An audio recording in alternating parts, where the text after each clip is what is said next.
Hello and welcome. I'm Marina Gabor, wife, homeschooling mom, speaker, and co founder of Summit Writing Academy. I'm so glad you're here today with me as we're going to discuss character development in the context of your home education planning. Character development in relation to your homeschool plan. Now, Theodore Roosevelt said something interesting. He said, character is, in the long run, the decisive factor in the life of individuals and nations alike. Character. Character matters. It determines what you do. It determines how you do what you do. It determines who you hang out with and how you react when you face adversity. And you've probably noticed this in yourself, in your kids. Character matters. As you are planning your home education plan, and maybe you're taking the whole summer to do that, maybe you've got it planned already, but here are some extra things to consider. Today we're going to be talking about what kind of people we want our kids to be when they leave home. What kind of people do you want your kids to be? Now, the caveat here is that children will do things that we don't want them to do, and that doesn't always reflect on our parenting and our personal goals and values. But we're talking today about the things that we can do, the things that we can help our kids when they're developing their character. How can we guide that process? Anne Frank said, parents can only give good advice or put them on the right path. The final forming of a person's character lies in their own hands. So we do what we can. It is a worthy pursuit to consider how in your home education you can shape your child's character. If you were to make a list, what would be on the list of characteristics you would like your child to embody when they leave home? What would make you really happy to say, hey, you know what, that's my kid, and they have that character quality because we really worked on it? It might be that they don't naturally have some of these qualities, and so we're going to have to work on some more than others. If you have more than one child, they'll have different strengths and different characteristics will come easier to them than others. Now, sometimes, I don't know if you ever do this, but I think, oh, I would love my kid to do this, this, this, and this. I would love them to be like this. Because they might be all of the characteristics that I wish I had or that I was aspiring to. But I have to step back and realize and remember my kids are not robots that I can program and say, oh, I want them to have this characteristic. Boom, there it is. They're people. They're growing, they're developing, and they're imperfect, just like me. I don't know. Anybody else ever wish their child had characteristics that you struggled with yourself? They're not you. And they're not me, thankfully. They have their own personality, which is fabulous. And even if it's similar to yours, which means you might butt heads sometimes or a lot of the time, but they have a different view on the world, a different perspective. They're living in a different time. And they are going to see things differently. They're going to have different challenges. Their perspective doesn't have the benefit of your age. Sometimes as parents, we see the long view because we have the benefit of all the experience up to this point. Our kids don't have that. So sometimes we're just going to have to say, you know what? Trust me. This is the best thing.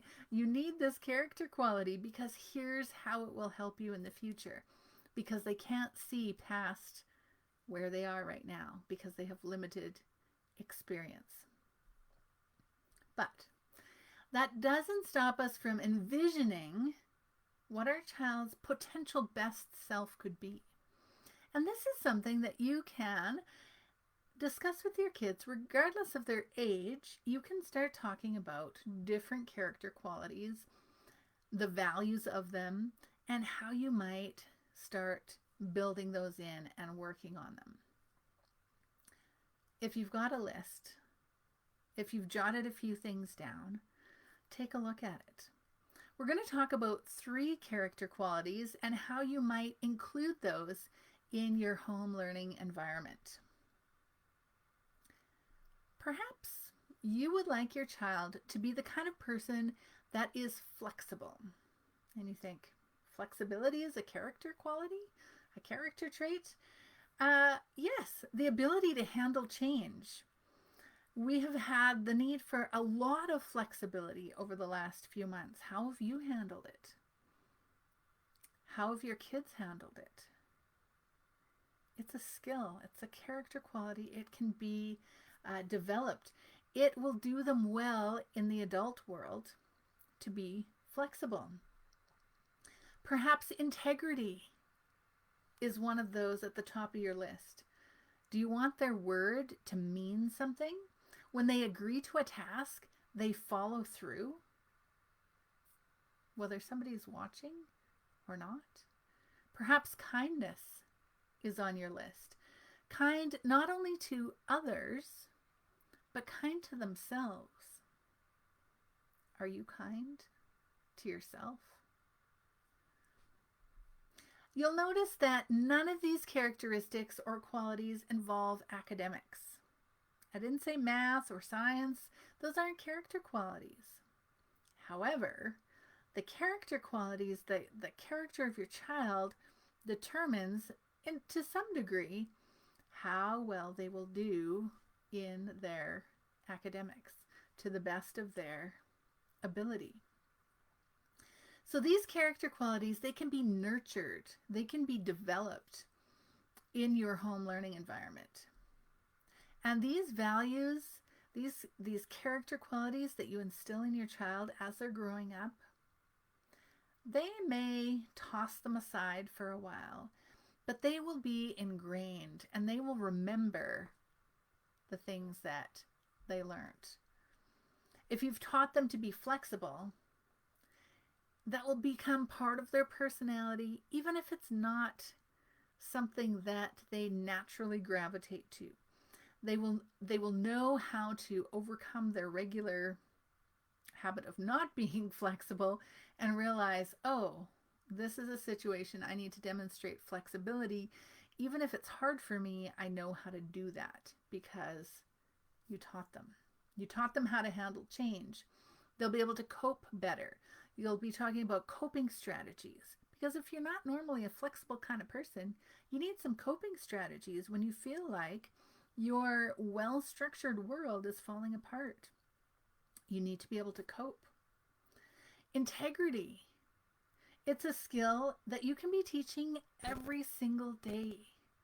This one is a tough one, and it's one you're going to be confronted with every day yourself. As a home educator, you need to model integrity. So this means keeping promises, which is why I don't make a lot of promises, because I want to live with integrity. But what I've found is when I make promises, they get broken. And they get broken not because I want to break them, but remember we talked about flexibility? Well, my life has turned out to need a lot of flexibility, which means if I have promised a certain thing on a certain day, sometimes I can't keep that promise. So we make plans that are subject to change. And I say, I would like us to be able to do this. And if something doesn't interfere, a big thing that is required, work commitments, whatever, then we're going to do this. Now, when I say work commitments, you think, oh, so work always comes first? Well, the reality is sometimes work has to come first. We need to eat. So this is the reality, right? But if our kids know these are the plans, this is what we hope to do, and you know what? Most of the time we get to follow through with our plans. We're living with integrity. Integrity also means keeping a promise even if you don't feel like it. I remember when my kids were young, I had hired a babysitter for the summer. And I was thankful to have that off my to-do list because I was going to be working all summer. I needed somebody who could commit to the summer. And I thought I had found her. She said, yes, I will do it. Whew, load off my mind. Well, a day before she was supposed to start, yes, a day before, she calls me up and says, I'm sorry, I can't do that anymore because I'm going to take this other job instead. In fact, my parents said I should take this other job. I was paying her well. She would make the same amount of money. She just decided to renege on her word. Well, that threw me into quite a bit of a bind because now there I was, my 3 young children. I had no babysitter for the summer, and I was scrambling. She lost my trust. Her word no longer meant anything. I did not hire her again. Her integrity was lost. So if you make a promise, you keep it, even if it hurts. That's why I say make promises lightly. But we can teach our kids this follow through even if something better comes along, because their integrity, their word is on the line, and their word needs to mean something. This is something you can teach in your home learning environment. So they're doing their math, they're doing their science, whatever it is that they're doing. Did they do their best work? Did you have to be constantly tapping them on the shoulder saying, keep working, keep working? Or were they able to? Now, when I say that, I know some students need reminders as they are learning to be independent. That's fine. That's not an integrity issue. But if they say they've completed it, have they actually? We can talk about integrity in that context. So if we look at education through the lens of integrity, then it changes it to, I'm not just practicing my math, I'm keeping my word. I said I was going to do this page. I did this page to the best of my ability. They're learning that their word has value, and you can trust what they say because they have kept their word. And then this comes back more and more over time with bigger and bigger responsibilities. I'm going to be home by 10 o'clock, and they're home by 10 o'clock. This is integrity. It matters. Kindness. This will take your child far. And we've talked a lot. There's been a lot of talk about bullying and discrimination and so many difficult topics. If we consider kindness to be a characteristic we want to encourage our children to develop, that we want to develop, the world will be a better place. The world will be a better place. We don't need people that are walked over or people that are passive aggressive. We need to be kind, and kindness, and wrapped up in this in this character of kindness is consideration for the needs of others and yourself. Sometimes people feel like being kind is just doing whatever people want.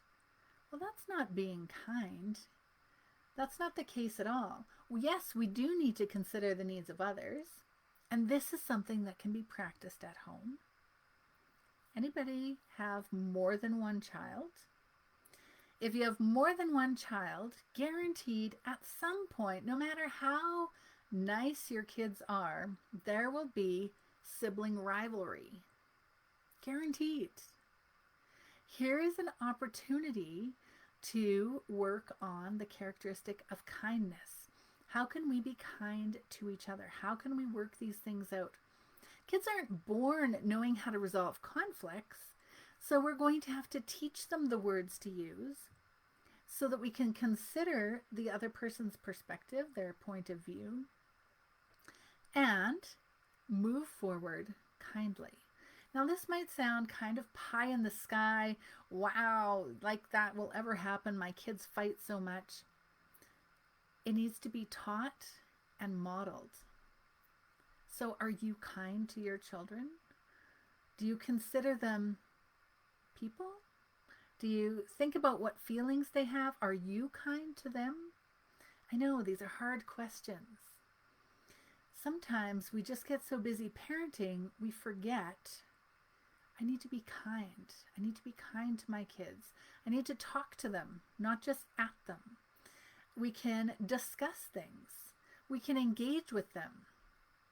It doesn't mean that your home has to be a child-centric home. Everything is about your child. That's not healthy. You still need to be the parent, but is kindness a habit in your home? How can you make kindness a habit in your home? It's something that kids will pick up. How do you speak to your spouse? Do you speak to them kindly? Are you demonstrating kindness? Now, this isn't forced or artificial, but it is something you need to practice. Thinking about how you're responding and then training your kids to respond in that way, to grow, build, nurture this characteristic of kindness. It doesn't mean you hold on to your feelings and that you never have a confrontation. It means that when you do, you're doing it in a way that the other person can understand and relate, and you can dialogue back and forth to come to a resolution. So when you're making your learning plan, consider your kids. What are their best learning times? That's an act of kindness. If you don't start the day until you've had your coffee, perhaps that's your act of kindness to your children. When it comes to what you'd like your kid to be, by the time they leave home, you can see, even with just these 3 examples of flexibility, integrity, and kindness, they can be applied and learned while you're doing your academics. You can be flexible in your schedule. You can teach your kid how to act with integrity, that their word means something, and you can act kindly with each other. And those characteristics will then go with them as you are doing other activities outside of the home, and it will serve them well as adults. I really hope that this has given you some food for thought, and I'd encourage you, make a list. What qualities do you want, or do you wish your child would have by the time they leave home? Then choose 3. Maximum 3. You cannot work on everything. So what are the top 3 characteristics you would love your child to have by the time they leave home? And then look at those and look at your learning plan and think, how can we integrate these? How can I teach, demonstrate, model, nurture these characteristics while we are learning our academics in our home? All the best.